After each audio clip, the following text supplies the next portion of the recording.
inini ngoba ngixakekile. Abantu bathi mase besemandleni bese bayakhohlwa ukuthi kunabantu akade bekhankasa, kunabantu akade begijima.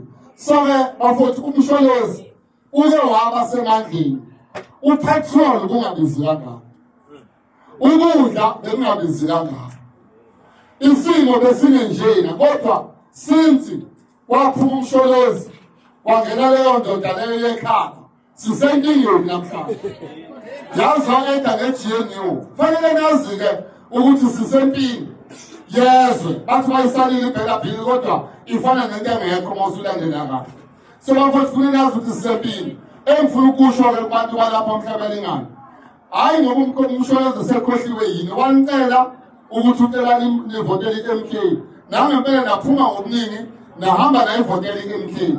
Mase niyivotele i-MK sesiyabuya-ke manje sizothi cha sizwanicela ukuthi 2026 aphinde kube njalo.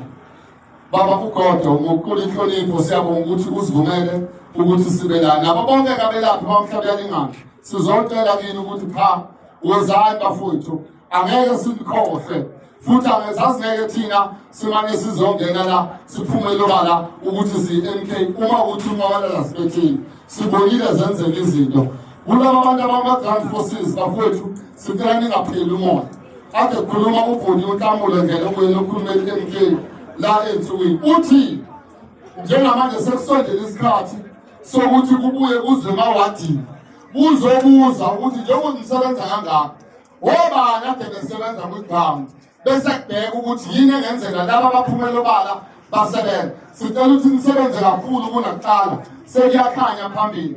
2026 is around the corner. Ilokho bafowethu njengoba sihamba-ke nomphathi wethu khona la osuke ePhalamende, mina ngisuke eThekwini.